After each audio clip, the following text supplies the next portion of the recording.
So hey guys, and welcome to the J-Rod Concerts podcast, also the video edition. And today, super stoked because we have Maya Vander with us from Selling Sunset, the star of the Netflix show. Season 2 is live for about a month now on Netflix, and season 3 has just been announced. So Maya Vander, thank you so much for joining us. Thank you. I have no clue how I did it with two little kids at home. I know. Thank you for having me. Of course, no, we're honored. Obviously, like our show is mostly music themed, but you know what? Like you fill the paradigm of a rock star. You know, you have the respect and the following of a rock star. You have the fashion of a rock star. You have the charisma of a rock star. So it's a perfect fit. I'll take it. Yeah, take it. I wish I could sing, but I sound horrible, so I'm not even going to try. No problem, Maya. So obviously, you're the star of the Netflix show Selling Sunset. Super successful. Yeah. Just finished wrapping season 2 just was put on the air. Critics' Choice nominee for the second year in a row. Yeah, last year we lost to Shark Tank, so that's a good, I guess, competition to be. Yeah, exactly. And season 3 also was announced. Yeah, we already filmed it, so it's okay. out. It's gonna be out. Okay, that's exciting. So we'll talk about that in a minute. So, glad to have you here. Thank you. Yes. So obviously, first of all, congratulations on the birth of your daughter. Thank you. Yeah. She was born May 21st. Yeah, good memory. Yeah, Gemini girl. Exactly. So we'll see how that's gonna be. So how's the first month of her life been like? You know, she's been sleeping pretty good, so I'm actually lucky. I don't feel too exhausted.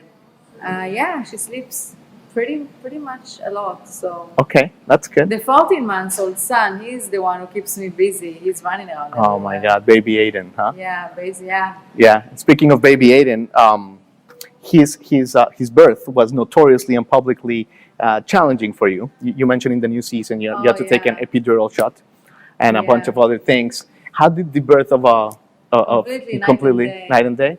With Aiden, it was first delivery, so it took forever, and I was literally pushing for 2 hours, 2.5 hours, and didn't want to come out. And they had to shut the epidural. Shut the epidural. Anyway, it was a painful delivery.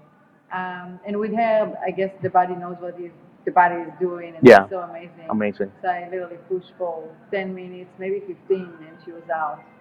Yeah. So with the epidural, so it was, I've been feeling. Wow, exciting. Night and day. Night and day. That's good.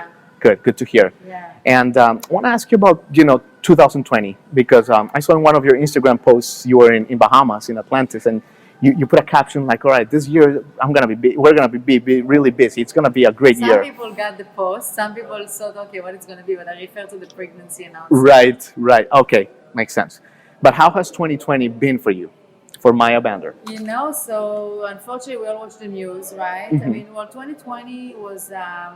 It started well. We finished filming the show, so I was in LA for a couple of months, and then I came back to Miami, and I started, elevate my business here with real estate. I'm licensed here in Florida. Sure. And I want to focus, on getting more business here. Mm-hmm. So I started to wrap up my marketing here, and then, a month and a half later, COVID hit. Yeah. So. Things been kind of slow. Sure. Thankfully, I have a couple of deals in the making.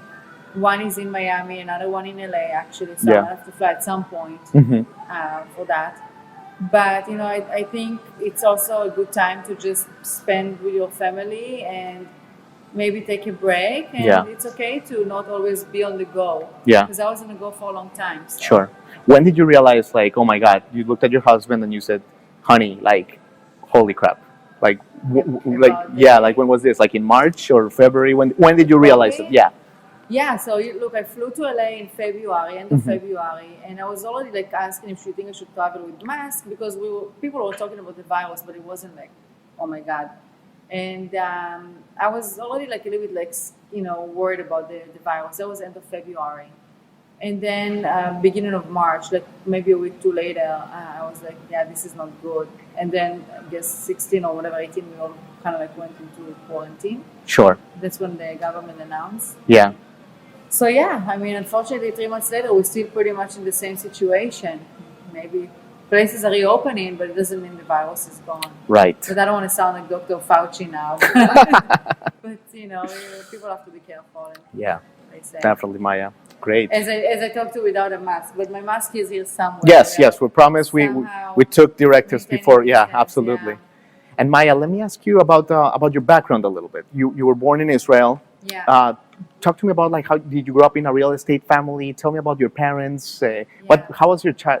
You as a little girl growing up. So my dad did some development, but very little, so nothing big. He wasn't some mogul, developer guy. Just a couple of small flips back in the Netherlands. Yeah. My dad is Dutch. My Yes. mom is Israeli. They met, and then anyway, I was born in Israel, born and raised. And I mean, my mom owned a bookstore. And then after my dad did his own small flips, he just worked in a car rental place. Like very simple. I grew up very simple. Yeah. In a small town by the Red Sea. And I had a great childhood. And when I was, almost 20, 17, 18, we moved next to Tel Aviv. Yeah. And then I started traveling the world a little bit because I used to model back Yeah. in the day.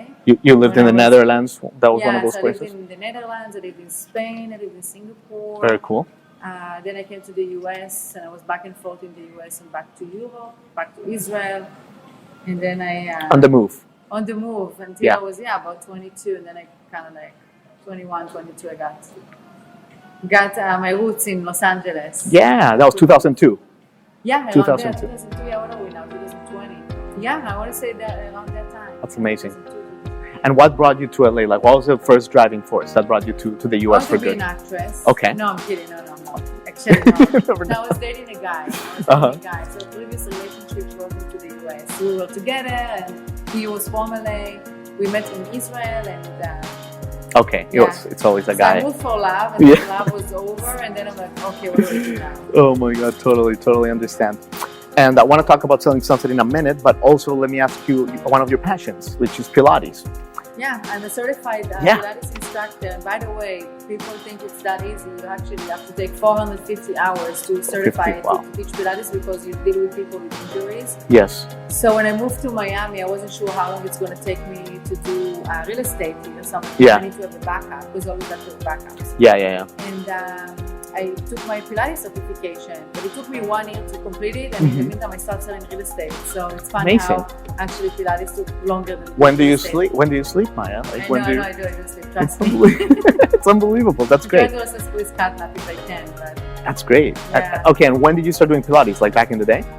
So I always practice. I always took my, I like working out, so I like to stay active and always practice with Pilates. But in the certification I took, 3 years ago. Yeah. So what happened was we moved to Miami and then the show got picked up, so then I had to move back to LA basically. Gotcha. And so kind of like in between. Gotcha. And you had a little meniscus injury a couple of years ago. Is this related to Pilates? Tell us about this injury. Actually, I have no clue how I got it. Good. By the way, I did a lot of homework It's on my left knee. So, I think actually we put furniture together and I think I bent my knee in a very bad way. Furniture. And I know, exactly. So don't ever move furniture. No.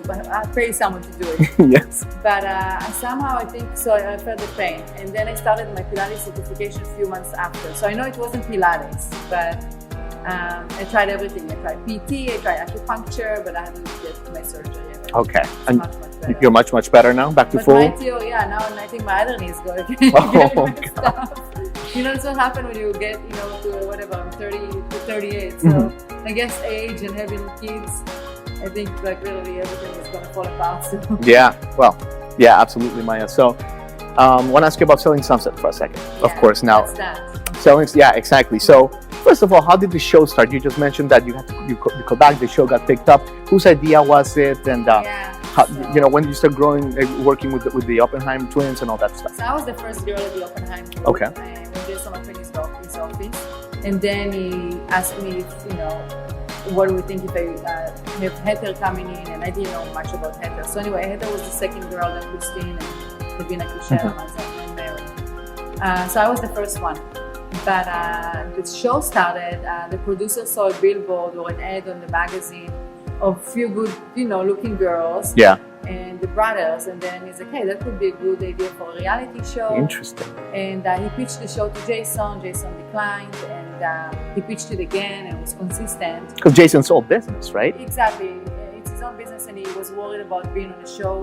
It can actually ruin the business. That's one of my favorite things about watching him perform, just on his day-to-day is, he'll chit-chat, he'll have a little bit of fun, but he'll immediately go back to business. Yeah. He won't be more than a minute outside of business mindset. Yeah, him and Brett, they're very smart. They get things done. They're very successful in what they do. Sure. So they declined the show because they were worried it's actually going to ruin the reputation of the brokerage. Yeah. And some things also happen because it's the girls and it's a risk.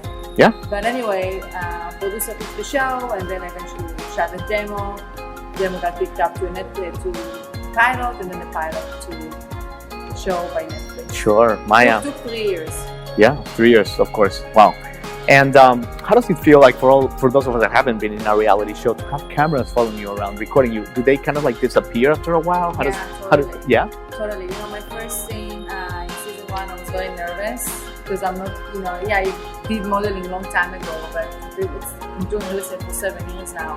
So I was nervous, but then after a while, like you said, like you kind of like go with it and you forget that the cameras are rolling. So whatever you see in the show, because people always ask me, is it scripted? Is it scripted? It's not scripted because we don't get a script and they tell us what to say. We just go with it and things being said because we film 4 days a week and a couple of hours every day. So things happen. Yeah, definitely.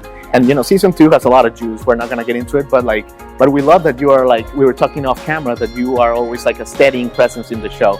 Was there a scene from season 2 that you're bummed that didn't make the cut, that you think, oh, that would have been great if it would have made the final shoot?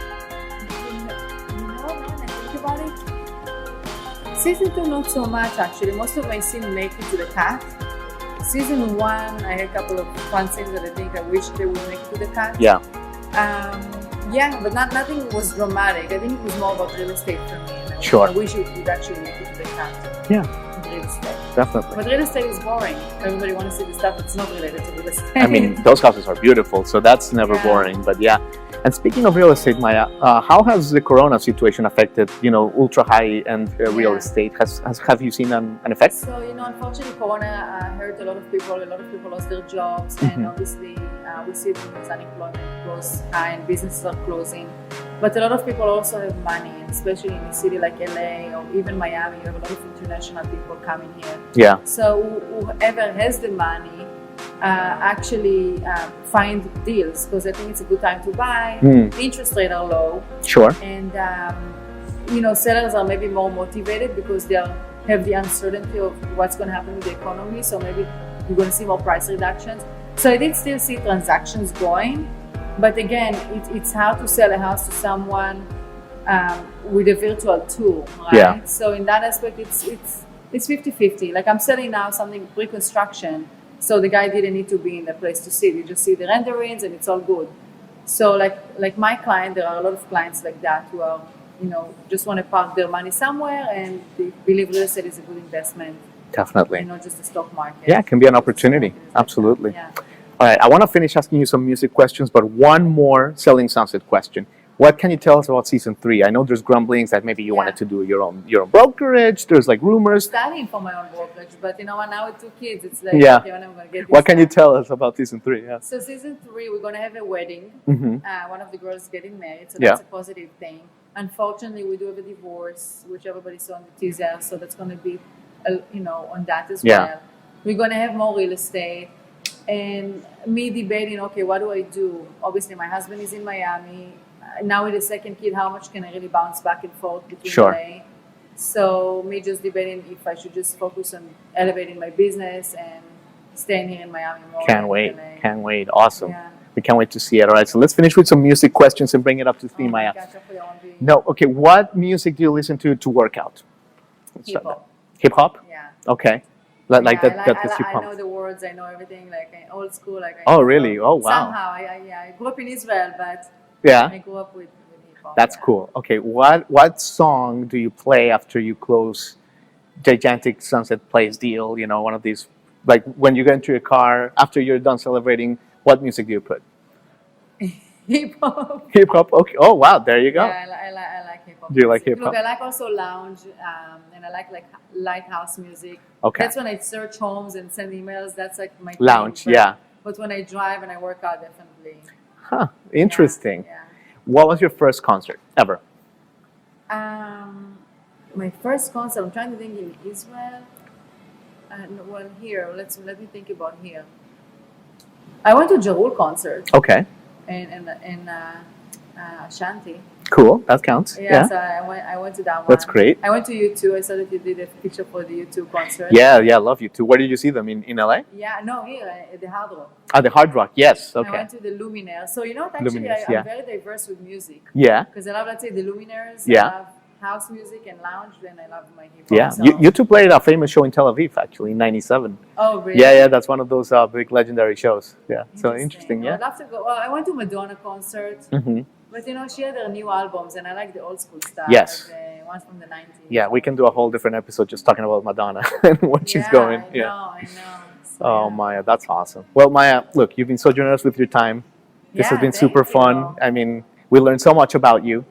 Thank you so much for course. having me. Yeah, of course. Hopefully you stay safe.